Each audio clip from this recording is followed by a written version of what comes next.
WGN Investigates has learned the investigation into an allegation of sexual assault against a Dalton Village trustee has been closed. The village employee told police that she suspected Andrew Holmes may have engaged in unwanted sexual conduct with her after she passed out in his hotel room during a taxpayer-funded trip to Las Vegas in 2023. She has filed a lawsuit claiming Dalton Mayor Tiffany Henyard fired her after she reported the alleged incident. Las Vegas police now tell WGN News their investigation is closed. No charges filed. The accuser did not respond to a request for comment. Andrew Holmes will only say that his work as a trustee in Dalton and community activist in Chicago will continue. What happened in Las Vegas? The story obviously began with Holmes and a village employee taking a taxpayer-funded trip to Las Vegas in 2023. And during this trip, the employee claimed that she passed out in Holmes' hotel room, only to later suspect that he had engaged in unwanted sexual conduct. She reported this incident to authorities, sparking an investigation by the Las Vegas police. But as you see in this video here, despite the serious nature of these accusations, the investigation was closed without any charges being filed. Now, I see there was a bit of a statement there, but I guess if you are Andrew Holmes, this brings some kind of relief. But the issue is that his continued silence throughout this entire situation left a bad taste in many people's mouths. Now, the accuser did not comment on the investigation, and while it's true that the police found nothing criminal, doesn't mean something inappropriate didn't happen. Now, there's still a lawsuit pending claiming that after she reported this situation, Mayor Tiffany Henyard fired her as retaliation, and now Holmes finds himself wrapped up in that lawsuit as well. There's a lot of questions surrounding the situation. How everyone behaved after the situation in Vegas. Going back to that viral moment with Tiffany Henyard when Ben Bradley asked her, did she go to Las Vegas, and how she didn't want to say anything more beyond that. Not handle anything as relates to with credit cards. As you heard me speak today in my board meeting about, I do not handle that. Some of those charges are for you, though. No, sir. You didn't go to Las Vegas?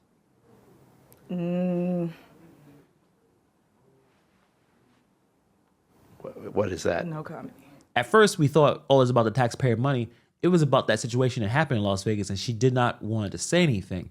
But there's so many more questions that it seems like the Las Vegas Police Department did not explain what the investigation entailed. I guess that's something that they can talk about in the future. It's just a lot of layers that just seems confusing. And another strange aspect of the story is that the police officer that was involved in the situation remains employed with the Dalton Police Department. What's going on there? Is he still having issues with the job? Because considering that he was, I think, demoted because that he came forward with these accusations. I don't understand it. It raised some serious questions about what's going on in Dalton. I believe his name is Officer Miles. Will he have a public statement? Does he continue doing what he's doing? I don't know. When it comes to Dalton and its leadership, this isn't obviously the first time that things just looked weird. It happens, it seems like on a daily basis. Mayor Tiffany Henyard is facing numerous lawsuits. Now she's tied to another lawsuit, firing of an employee. She's a subject of multiple lawsuits about employees being fired due to intimidation, retaliation. So are we supposed to believe everything here is just a coincidence? Like I said earlier, if the Las Vegas Police Department closed this investigation and didn't find anything criminal in their eyes, does that mean nothing inappropriate happened? Not necessarily. A civil lawsuit can be placed, and the standards for civil and criminal lawsuits are completely different. Just because something doesn't meet the legal threshold for a crime doesn't mean it was okay. There's a wide gap between criminal behavior and misconduct that could be considered unethical or inappropriate. The fact that the employee felt strong enough to file a lawsuit tells us, in her eyes, something was very wrong. The situation in Las Vegas may not resulted in charges, but I still think it casts a long shadow over Holmes' career and reputation. The fact that he didn't have a very strong, emphatic, I did not do this. I can compare this to the baseball player that I made a video about this a couple of weeks ago, where he was accused of sexual misconduct from the very beginning. His name was Trevor Bauer. From the very beginning, he said, I didn't do this. They're wrong. It was consensual. He provided evidence. In fact, one of those women that tried to get him in trouble, she's in trouble herself because of what happened. I didn't see that with Andrew Holmes. After that incident, man didn't speak. I've watched many, many meetings, and the man didn't say nothing. He only said yes or no according to what was going on in the meeting itself. He walked around like he knew he did something wrong. I'm just going by body language. Obviously, I wasn't there. I wasn't in Las Vegas, but it just seems like it was something off about him. How everyone else seemed to be acting normal, and he was carrying on a lot of issues, a lot of guilt. If he didn't do anything, I think, at least in my perspective, I would be out there saying, I didn't do this. This is completely wrong. It was consensual, whatever. But the man didn't speak. So for many, the mere accusation is enough to raise doubts. But when you combine that with the long time of him refusing to speak on the situation, the optics get worse. People want transparency from their public officials. And so far, Holmes hasn't given them any. So the big question is, will Andrew Holmes finally break his silence? We have had months of nothing for him.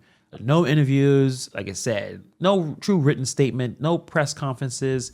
When he's in the board meetings, he doesn't speak. As a trustee, he owes the people of Dalton an explanation. It's not just about his reputation. It's about maintaining a public trust in the village leadership. And remember, Andrew Holmes is an advocate. I've seen multiple videos on YouTube. He's out there trying to help people. If he can't speak about this, then how can he continue to be an advocate? Holmes has a platform to speak, yet he hasn't used it. So the next board meeting could be a critical moment. Will he take the opportunity to explain himself, to explain the situation, or will he just continue to remain silent? You can say that his silence up to now could have been a strategy, but eventually it's starting to look like, all right, the charges weren't filed. What the hell happened? Or will he just continue to not talk like he had something to hide? The longer this goes on, the more the public will wonder, what is Holmes so afraid to say? Another question, what does this mean for Tiffany Henyard? We got the mayor, super mayor out there. Let's not forget, at this point, Holmes is her most loyal ally. I think even Stan Brown took a step back. It's just Andrew Holmes at this point. As the other trustees have distanced themselves from her, Holmes has stuck by her side through thick and thin. So this scandal can put Henyard in a very interesting position. Since charges are not being filed by Las Vegas, the police department, will she use this as a way to try to help herself politically as he tries to be reelected as mayor of Dalton and obviously supervisor of the Thornton Township? Could she use this as her political advantage somehow? She could use this as an example of loyalty and standing by her allies. And let's be honest, her allies are very few. They don't have a lot of them. I think it's Keith Price, it's Michael Smith, it's Andrew Holmes, and I guess, Kamal Woods, her boyfriend. It's highly unlikely that she's going to distance herself from Holmes. I think they're both attached to the hip at this point. But I think in the end, this entire situation feels like it's just getting started. We still don't know what really happened in Las Vegas. We still don't know why Holmes hasn't really speaking out. The lawsuit is still ongoing, and more details could emerge that can change the entire situation. Holmes may have avoided criminal charges, but the court of public opinion is another matter entirely. And also, a civil lawsuit can be made in the next couple of weeks. You never know. So everything may come to a head on the regular board meeting that's going to be here on Monday. I will be live streaming it, so check it out. Please subscribe so you can keep track of what's going on here. What the hell is going to happen in this meeting? If it continues the same trajectory, the same pattern as the other meetings, well, things are going to get crazy. That's all I'll say. Things are going to be chaotic. So let me know what you guys think about the situation. Let me know what your thoughts on Las Vegas not pressing any charges to Andrew Holmes. Thank you for taking time to watch this video, and I'll see you guys in the next video.